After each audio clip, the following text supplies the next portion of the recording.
So today we will start with chapter number 10 of class 12th NCERT biology, microbes in human welfare. तो ये जो chapter है ये आपका is very important and every year 3 to 4 questions is coming from this chapter in your NEET UG. So this is the diagram of sewage treatment plant. तो ये जो हमारा चैप्टर है इसको डिवाइड किया गया है 6 पार्ट में. Microbes in household products, microbes in industrial products, microbes in sewage treatment, microbes in production of biogas, microbes as bio control agents, microbes as bio fertilisers. तो ये 6 पॉइंट में है पूरा चैप्टर. तो we will start line by line because each and every line is very important from NEET point of view. So first of all, microbes are the major component of biological system on this earth, and microbes are present everywhere in soil, water, air, inside our bodies and that of other animals and plants. So they are present even at sites where no other life form could possibly exist. जहाँ कोई नहीं रह सकता वहाँ microbe रहते हैं. Sites such as deep inside the geysers, thermal vents, जहाँ temperature तुम्हारा 100 डिग्री सेल्सियस तक हो सकता है, मतलब उबलता हुआ पानी. Deep in soil, under the layers of snow, several meters thick, and in highly acidic environment में भी माइक्रोब सर्वाइव कर सकते हैं. तो हम उन्हीं लाइनों पे फोकस करेंगे जिसमें से कि हमें थोड़ा इम्पोर्टेंट लगे और थोड़ा कुछ कॉन्सेप्ट हमें मिले. तो ये जो डायग्राम है ये देखो बैक्टीरियोफाज का. तो ये पहले भी तुमने क्लास 11th के चैप्टर नंबर 2 में पढ़ा था. तो ये बैक्टीरियोफाज का डायग्राम है. This is head, this is collar, this is tail, this is plate, and these are the pins, and this leg like structure are prongs.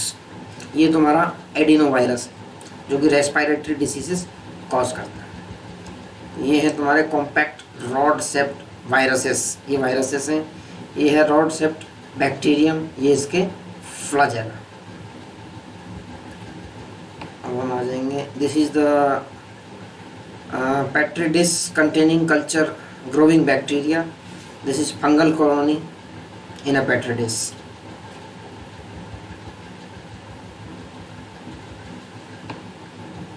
अब आ जाओ ये इस पे. But this should not make you think that all microbes are harmful. तो हमने पहले जैसे ह्यूमन डिसीज एंड हेल्थ वाले चैप्टर में देखा था कि most of the disease are caused by pathogens, and what are pathogens are microbes. But we will also look several microbes are useful to man in diverse ways. मतलब बहुत ज़्यादा useful भी हैं. तो हम सबसे पहले शुरू करने जा रहे हैं microbes in household products, जो हमारे घरेलू उपयोगों में आता है. तो you should be surprised to know that we use microbes or products derived from them every day.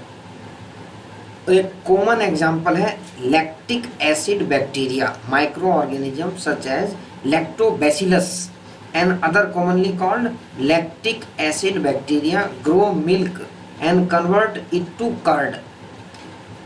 तो इसका जो मैकेनिज्म है, lactic acid bacteria produce acids that coagulate and partially digest the milk protein. तो यहाँ पे दो चीज़ है. एक तुम्हारा है कोगुलेट, मिल्क को कोगुलेट करेगा, और साथ में partially digest the milk protein. मतलब एक एक लाइन पे ध्यान देना है.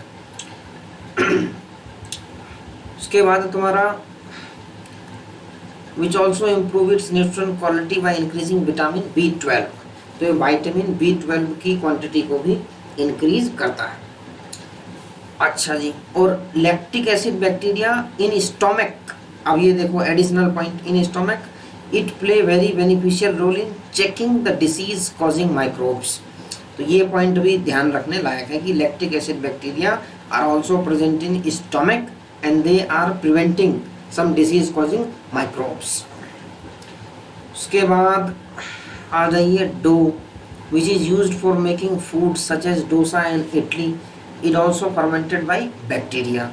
So the puffed up appearance of dough is due to the production of carbon dioxide gas. अच्छा जी. Similarly, the dough which is used for making bread is fermented using baker's yeast Saccharomyces cerevisiae. तो toddy नाम सुना हो तुमने, toddy, एक traditional drink of some part of southern India, is made by fermenting sap from palms. Microbes are also used to ferment fish, soybean and bamboo shoots to make food. So cheese is one of the oldest food item in which microbes were used. उसके बाद हम देखते हैं the large holes in Swiss cheese are due to production of large amount of carbon dioxide by a bacterium named. अब यहाँ तुम्हें bacteria का नाम ध्यान रखना है कि स्विस चीज में जो लार्ज अमाउंट ऑफ CO2 आती है वो आती है प्रोपाइनोबैक्टीरियम सरमानी से. उसके बाद रॉक्यूफोर्ट चीज, अब ये देखो ये अलग टाइप का चीज है, are ripened by growing a specific fungi on them. ये देखो यहाँ पे इस चीज में तुम्हारा फंगस है लेकिन इसके अंदर तुम्हारा बैक्टीरिया है. तो ये सब डिफरेंस तुम्हें ध्यान रखना है. Which gives them particular flavour, यहाँ एक फ्लेवर के लिए हम कर रहे हैं. उसके बाद हम आ जाते हैं 10.2 माइक्रोब्स इन इंडस्ट्रियल प्रोडक्ट्स. अब देखो beverages and antibiotics are some examples. The production of an industrial scale requires growing microbes in very large vessels called fermenters. जो बड़े बड़े वेसल्स होते हैं उसको हम बोलते हैं फर्मेंटर्स. अब आ जाओ fermented beverages. So, Saccharomyces cerevisiae used for bread making and commonly called brewer's yeast is used for fermenting malted cereals and fruit juices to produce ethanol. उसके बाद अब ये देखो, ये कई बार 2-3 बार नीट के अंदर ये रिपीट हुआ है कि wine and beer are produced without distillation. तो दारू और बियर दोनों चीज़ जो है तुम्हारी विदाउट डिस्टिलेशन है. Various whisky, brandy and rum are produced by distillation of the fermented broth. तो इसके अंदर जो अल्कोहलिक कंटेंट है वो तुम्हारा बढ़ जाएगा क्योंकि डिस्टिल हो रहा है. तो डिस्टिलेट होने से क्या है कि कंसंट्रेशन बढ़ेगी, वाटर उसका और उड़ जाएगा. तो हम कहते हैं कि रम के अंदर थोड़ा अल्कोहलिक कंटेंट ज़्यादा होती है. क्यों होती है भैया? डिस्टिलेशन से प्रोड्यूस हो रहा है, तो इसलिए उसमें जो है कंसंट्रेट हो जाएगा. अब आ जाओ एंटीबायोटिक्स पे. तो anti is a Greek word that means against and bio means life. So together they mean against life in the context of disease causing organism. तो antibiotics are chemical substances which are produced by some microbes and can kill or retard the growth of other disease causing microbes. उसके बाद हम देखते हैं penicillin was the first antibiotic to be discovered. अच्छा, Alexander Fleming while working on Staphylococcus bacteria once observed a mold growing in one of his unwashed culture plate around which Staphylococcus could not grow. तो एक जो ये mould था इसके around में इस bacteria की ग्रोथ नहीं हो रही थी. तो he found out that it was due to a chemical produced by the mold and he named it penicillin after the mold Penicillium notatum. However, its full potential as an effective antibiotic was established much later by Ernst Chain and Howard Florey. So this antibiotic was extensively used to treat American soldiers wounded in World War II.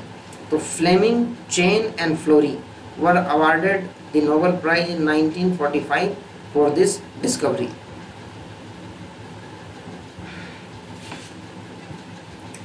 After penicillin, other antibiotics were also purified from other microbes. अच्छा जी, antibiotics have greatly improved our capacity to treat deadly diseases such as plague, whooping cough, काली खांसी, diphtheria, गलघोटू and leprosy. तो ये तुम्हें disease के नाम यहाँ याद करने की विच ऑफ कौन कौन सी डिसीज हमारी एंटीबायोटिक से ट्रीट हो सकती है, जिसमें तुम्हारा plague it also need antibiotics, whooping cough इसमें भी चाहिए एंटीबायोटिक, डिप्थीरिया इसमें भी चाहिए, लेप्रोसी इसमें भी चाहिए। अच्छा जी, chemicals, enzymes and other bioactive molecules, ये जो तुम्हारा पॉइंट है ये 10.2.3 इस वाले सेक्शन से 2 क्वेश्चन हर बार आ रहे हैं। इस सेक्शन से हर साल देखोगे 2 क्वेश्चन आ जाएंगे, इधर उधर घुमा के 2 क्वेश्चन तुम्हारे आएंगे ही आएंगे, तो इसको पूरा पढ़ लो। Microbes are also used for commercial and industrial production of certain chemicals like organic acids, alcohols and enzymes. Examples of acid producers are Aspergillus niger। अब तुम्हें यहाँ ये ध्यान रखना है कि ये फंगस है, कहाँ फंगस है कहाँ बैक्टीरिया है, प्रोडक्ट कौन सा है, ये ध्यान रखने वाली बात है। ऑफ सिट्रिक एसिड, तो एस्परजिलस नाइगस हो गया फंगस, प्रोडक्शन क्या है सिट्रिक एसिड, तो ये 3 चीज़ ध्यान होनी चाहिए। उसके बाद आ जाओ Acetobacter aceti A bacterium of acetic acid. अब यहाँ भी एसिड है यहाँ भी एसिड है, लेकिन यहाँ फंगस है यहाँ बैक्टीरिया है, तो देखो Clostridium butylicum a bacterium of butylic acid, यहाँ भी ये बैक्टीरिया होगा अगेन एसिड, तो लैक्टोबैसिलस ये भी बैक्टीरिया है एसिड लैक्टिक एसिड, लेकिन यहाँ सिर्फ ये तुम्हारा जो सिट्रिक एसिड है इस केस में तुम्हारा है फंगस। अच्छा, yeast Saccharomyces cerevisiae used for commercial production of ethanol. तो microbes are also used for production of enzymes, lipases are used in detergent formulations and are helpful in removing oily stains from the laundry। तो lipase के 2-3 function है, एक तो तुम्हारा हो गया oily stains removals, दूसरा हो गया कि बॉटल्ड फ्रूट जूस जो हमारे आते हैं पैक्ड, वो बहुत ज़्यादा क्लियर होते हैं as compared to those made at home. घर पे कोई जूस देखो बहुत गाढ़ा सा, उसमें अलग अलग टाइप के, थोड़ा अलग टाइप का लगता है ना, और जो मार्केट में देखो एकदम प्लेन सॉफ्ट एकदम, तो क्यों होता है? उसके लिए this is because the bottled juices are clarified by the use of pectinases and proteases, इनका यूज करके हम उसको क्लियर करते हैं। अच्छा जी, अब देखो streptokinase produced by bacterium Streptococcus and modified by genetic engineering. अब ये इसमें नोटिस करने वाली बात ये है कि स्ट्रेप्टोकाइनेस को हम डायरेक्टली यूज नहीं करेंगे। First it is produced by the bacteria and further it is modified by genetic engineering, then we can use it as a clot buster for removing clots from the blood vessel of patient who have undergone myocardial infarction leading to heart attack. तो इसमें 2 step है, Streptococcus से निकलेगा, लेकिन streptokinase जो है पहले हमें प्रोड्यूस करवाना है, उसके बाद जेनेटिक इंजीनियरिंग से मॉडिफाई भी कराना है। Another bioactive molecule cyclosporin A that is used as an immunosuppressive agent in organ transplant patient is produced by the fungus Trichoderma polysporum. अब तुम्हें इसमें ये ध्यान देना है बायोएक्टिव कंपाउंड का नाम साइक्लोस्पोरिन ए, कहाँ से प्रोड्यूस होता है, फंगस है बैक्टीरिया है, ट्राइकोडर्मा पोलिस्पोरम क्या है फंगस, उसके बाद कहाँ यूज होता है एज ए इम्यूनोसप्रेसिव एजेंट का, किसमें, इन ऑर्गन ट्रांसप्लांट पेशेंट्स। तो अब आ जाओ statin produced by the yeast Monascus purpureus. तो ये जो तुम्हारा यहाँ पे क्या है ईस्ट, उसके बाद कंपाउंड का नाम क्या है स्टैटिन, हैव बीन कमर्शियलाइज्ड, और ये कमर्शियलाइज भी हो चुका है as blood cholesterol lowering agent, blood के अंदर कोलेस्ट्रॉल की कंसंट्रेशन को घटाएगा। It acts by competitively inhibiting the enzyme responsible for synthesis of cholesterol. अब इसके ऊपर, इस लाइन के ऊपर भी क्वेश्चन पूछा गया है, कंफ्यूज करने के लिए दे देते हैं नॉन कॉम्पिटिटिव, लेकिन यहाँ पे जो मोड ऑफ इनहिबिशन है वो है कॉम्पिटिटिव। तो एंजाइम इनहिबिशन जब हम पढ़ेंगे तो वहाँ पे अलग अलग टाइप के एंजाइम इनहिबिशन है, कॉम्पिटिटिव है, नॉन कॉम्पिटिटिव है, और भी एलोस्टेरिक साइट के बाइंड करने के और भी तरीके हैं। तो इसका जो मैकेनिज्म है वो competitively inhibiting the enzyme responsible for synthesis of cholesterol. अच्छा जी, अब आ जाओ 10.3 माइक्रोब्स इन सीवेज ट्रीटमेंट।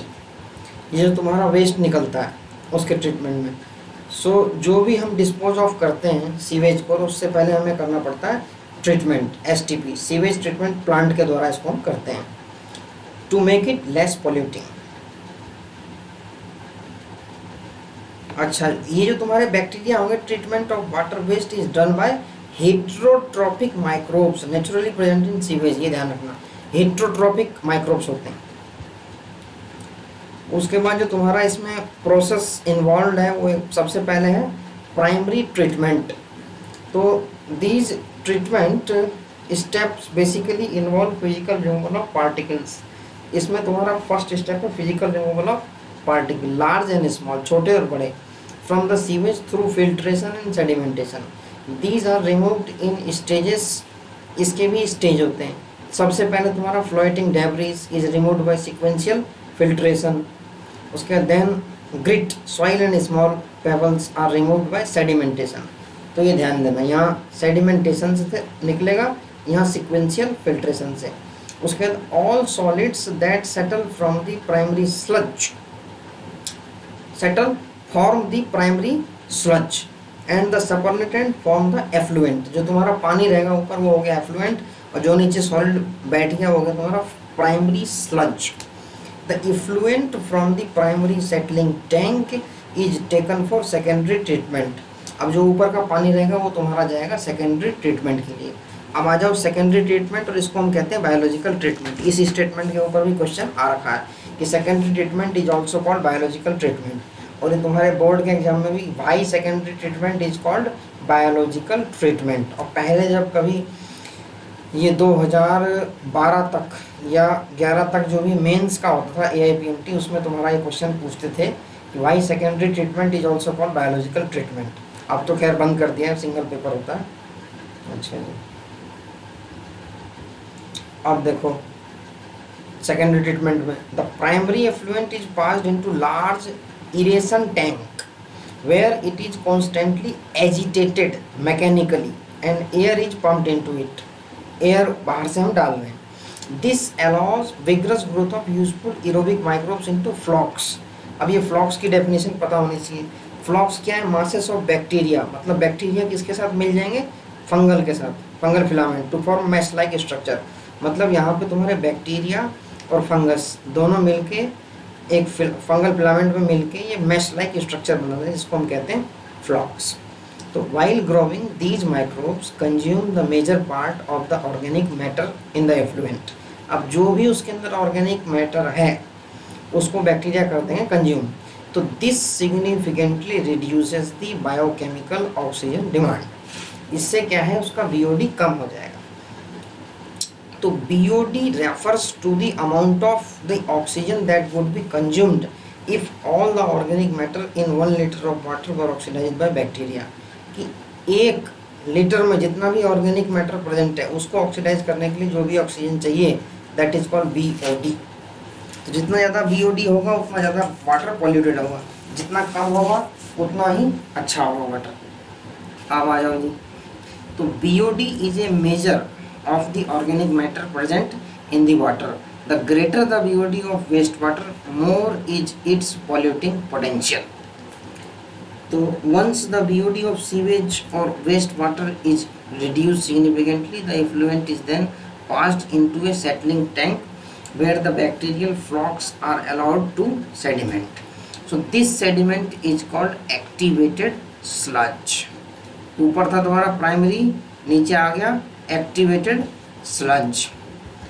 अच्छा जी, अब देखो a small part of the activated sludge is pumped back into the aeration tank. ये जो एक्टिवेटेड स्लज तुम्हारा नीचे बैठेगा उससे थोड़ा सा निकाल के हम डाल देंगे इरेशन टैंक में to serve as the inoculum. ये काम करेगा इनोकुलम का। The remaining major part of the sludge is pumped into large tank called anaerobic sludge digester. अब ये एक्टिवेटेड स्लज में जो भी बैक्टीरिया उसको यहाँ पे एनिरोबिक बैक्टीरिया डाइजेस्ट कर देंगे।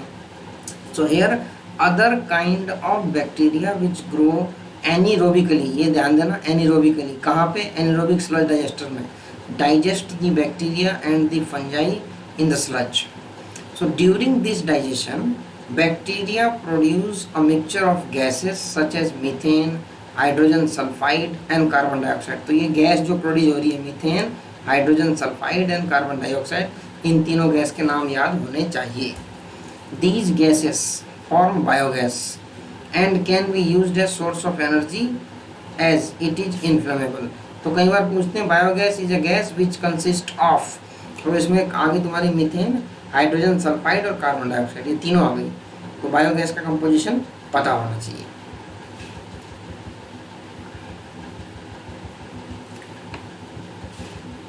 अब ये देखो, till date no man made technology has been able to rival the microbial treatment of sewage. तो मैन मेड कोई ऐसी टेक्नोलॉजी नहीं आई है, हमेशा हम इसको माइक्रोब्स की हेल्प से ही वाटर का ट्रीटमेंट करते हैं। तो अगर हमारा जो भी सीवेज है अगर उसको ट्रीट नहीं करेंगे तो अल्टीमेटली इसका इफेक्ट क्या होगा, पॉल्यूशन बढ़ेगा and increase in water borne diseases. तो बहुत सारी डिसीजेस वाटर बॉर्न होती है, वो बढ़नी शुरू हो जाएगी। तो एक चीज़ यहाँ ध्यान देना, ministry of environment and forest initiated Ganga Action Plan and Yamuna Action Plan to save these major rivers of our country from pollution। अब ये ध्यान देना कि ministry of water resources and conservation वो भी है, लेकिन इसको जो इनिशिएट किया है वो क्या है, ministry of environment and forest ने। तो ये भी मिनिस्ट्री भी ध्यान रखना कि ये वाली है, कहीं ऑप्शन में दे कि भाई ministry of water resources and conservation, वो लगा के जाओ। तो a visit to a sewage treatment plant situated in any place near you would be a very interesting and educating experience. उसके बाद है भाई microbes in production of biogas. तो बायोगैस के प्रोडक्शन में भी माइक्रोब का बहुत बड़ा हेल्प है। The type of gas produce depend upon the microbes and the organic substrates they utilize. तो certain bacteria which grow anaerobically on cellulosic material produce large amount of methane along with carbon dioxide and hydrogen। यहाँ देखो methane है, CO2 and H2, यहाँ composition change हो गई है। किस case में, एनिरोबिक वाले बैक्टीरिया में। These bacteria collectively called methanogens and one such common bacterium is methanobacterium। These bacteria are commonly found in the anaerobic sludge during sewage treatment। These bacteria are also present in the rumen, a part of stomach of cattle। तो cattle का जो stomach होता है वो 4 part में divide होता है, उसके एक पार्ट का नाम है तुम्हारा र्यूमेन। इसी र्यूमेन के अंदर कुछ बैक्टीरिया होते हैं मिथानोबैक्टीरिया, मिथानोजेंस, जो कि तुम्हारे सेलुलोज को डाइजेस्ट करते हैं। इसलिए जो तुम्हारे र्यूमेन एनिमल्स हैं वो तुम्हारा प्लांट मटेरियल को डायरेक्टली खा लेते हैं, क्योंकि उनके पास ये होता है बैक्टीरिया, कोई एंजाइम नहीं है जो सेलुलोज को डाइजेस्ट कर पाए। They can digest the cellulose just because of the methanogenic bacteria present in their rumen part of their stomach. अच्छा जी, तो dung can be used for generation of biogas commonly called gobar gas. तो gobar gas के अंदर produce हो रही कि नहीं हो रही, तो एक फ्लोटिंग कवर होता है ऊपर, जिसकी हेल्प से हम पता लगाते हैं। Placed over the slurry which keeps on rising as the gas is produced in the tank due to the microbial activity। अब ये देखो, ये तुम्हारा डायग्राम है गोबर गैस प्लांट का, a typical biogas plant. The spent slurry is removed through another outlet and may be used as fertiliser. जो ये तुम्हारा बच जाएगा एक्स्ट्रा, वो फर्टिलाइजर की तरह भी हम यूज कर सकते हैं। तो इसका जो रिसर्च है तुम्हारा बायोगैस प्रोडक्शन का, ये IARI agriculture research institute, Indian agriculture and khadi and village industries commission, तो इन दोनों ने मिलके इसको और फर्दर डेवलपमेंट में हेल्प किया है।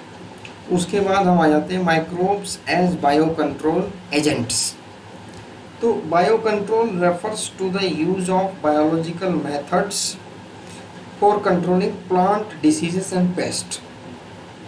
और our soil is also polluted through our use of weedicides to remove weeds। तो हम आ जाते हैं biological control of paste and diseases. इसमें हम एक्चुअली दूसरे ऑर्गेनिज्म को लिविंग सिस्टम से ही कंट्रोल करेंगे, चेक एंड बैलेंस सिस्टम से। So the more variety A landscape has the more sustainable it is. The organic farmer therefore works to create a system where the insects that are sometimes called pests are not eradicated but instead are kept at manageable levels by a complex system of checks and balances within a living and vibrant ecosystem.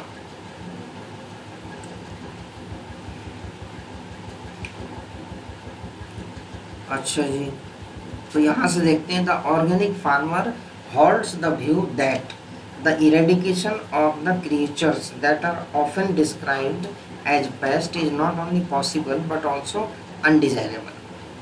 For without them, the beneficial predatory and parasitic insects which depend upon them as food or host would not be able to survive. Thus, the use of biocontrol measure will greatly reduce our dependence on toxic chemicals and pesticides. ये इसका बहुत बड़ा benefit है. An important part of biological farming approach is to become familiar with the various life forms that inhabit the field. जो उस field में रह रही है उसके बारे में तुम्हें नॉलेज होनी चाहिए. प्रीडेटर कैसे हैं, as well as pest and also their life cycles. तो pattern of feeding and the habitat that they prefer, this will help develop appropriate means of biocontrol. अच्छा जी,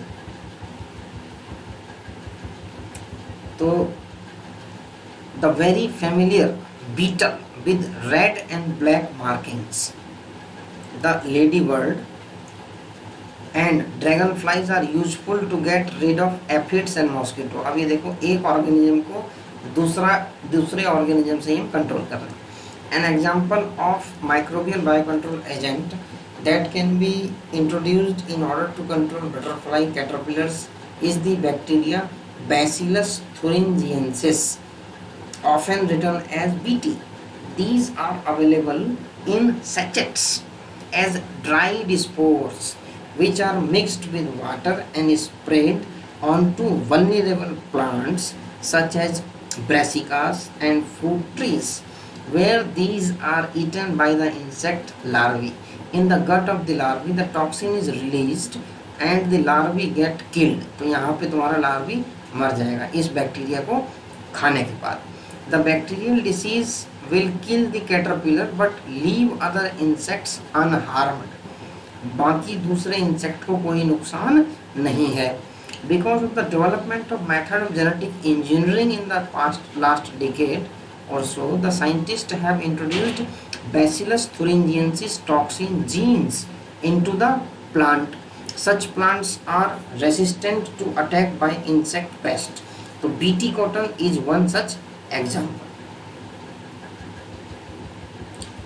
तो एक और एग्जांपल देख लेते हैं. Trichoderma species are free living fungi that are very common in the root ecosystem. तो ये तुम्हारे कहाँ रहते हैं, रूट इकोसिस्टम में. They are effective biocontrol agents of several plant pathogens. अच्छा जी, baculoviruses are pathogens that attack insect and other arthropod. तो बकुलोवायरसेस के टारगेट क्या है, इंसेक्ट और other arthropods.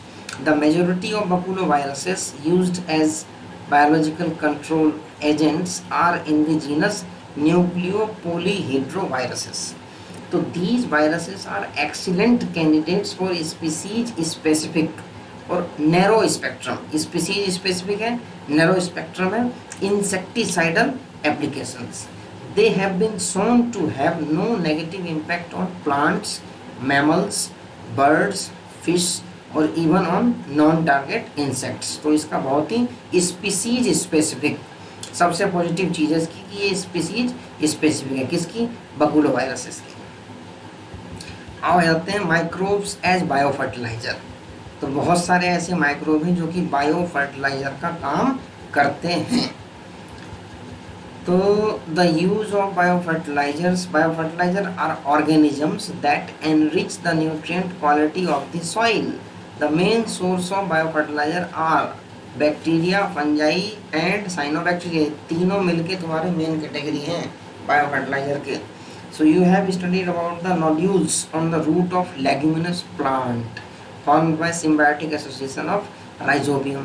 So these bacteria can fix atmospheric nitrogen into organic forms, which is used by the plant as nutrient. तो ये nitrogen को atmosphere से fix करेंगे जो कि प्लांट उसको एब्जॉर्ब कर लेगा।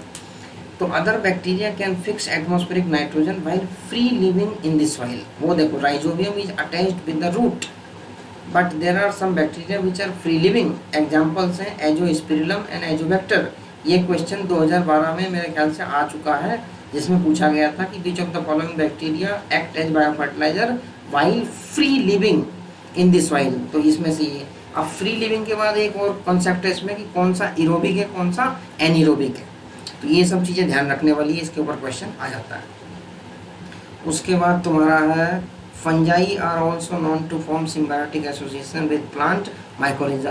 तो many members of the genus Glomus, ये ध्यान रखना है, Glomus form mycorrhiza. The fungal symbiont in these association absorb phosphorus. तो फंगल क्या तुम्हारा एब्जॉर्ब करता है, फॉस्फोरस। ये लाइन भी एज इट इज आ चुकी है कि fungal component help in the absorption of, the answer is phosphorus from soil and passes it to the plant. तो plant having such association show other benefit also such as resistant to root borne pathogens। क्योंकि root के अंदर क्या रहेंगे, mycorrhiza वाला system रहेगा, तो वो रेसिस्टेंट होता है किसके, root borne pathogens. Tolerance to salinity and drought and an overall increase in plant growth and development. इसके बेनिफिट्स भी हैं। अब एक एग्जांपल और देखते जाओ, साइनोबैक्टीरिया को देख लो। साइनोबैक्टीरिया और ऑटोट्रॉपिक, सबसे पहले ध्यान रखना कि ऑटोट्रॉपिक है। Microbes widely distributed in aquatic and terrestrial environment, many of which can fix atmospheric nitrogen. ये ध्यान रखना कौन सा नाइट्रोजन फिक्स करते हैं, एटमॉस्फेरिक। एग्जाम्पल है एनाबेना, नोस्टोक, ऑसिलेटोरिया, ये तीनों इसके एग्जाम्पल हैं। In paddy fields cyanobacteria serve as an important biofertiliser. तो ये एग्जांपल भी दे दूँ तुम्हें पैडी फील्ड्स में। तो blue green algae also add organic matter to the soil and increase its fertility. So currently in our country a number of biofertiliser are available commercially in the market and farmers use these regularly in their fields to replenish soil nutrients and to reduce dependence on chemical fertilizer। ये हो गई तुम्हारी summary को एक बार सही से पढ़ लेना। उसके बाद जो भी ऊपर हाईलाइट किए हुए पॉइंट और तुम्हें कोई और इम्पोर्टेंट लगता है उसको रिपीटेडली पढ़ो, क्योंकि रिपीटेडली पढ़ने से ही क्वेश्चन सॉल्व हो सकते हैं। वरना क्वेश्चन में जो भी ऑप्शन होते हैं बहुत क्लोजली रिलेटेड होते हैं और क्लोजली रिलेटेड होने के कारण कई बार ध्यान नहीं आता है कि क्या था नहीं था। तो इसलिए जितने भी पॉइंट हैं उसको बार बार रिपीट करके पढ़ने से ही तुम्हारे एकदम टिप्स पे रहेंगे और कोई सा कहीं से आ जाए फटाक से सॉल्व कर दोगे और बहुत ही इजीली बड़े अच्छे नंबर आ सकते हैं। तो ये था तुम्हारा chapter microbes in human welfare. तो ये एक बार पढ़ाया गया है, इसको तुम और रिपीटेडली एनालिसिस करो और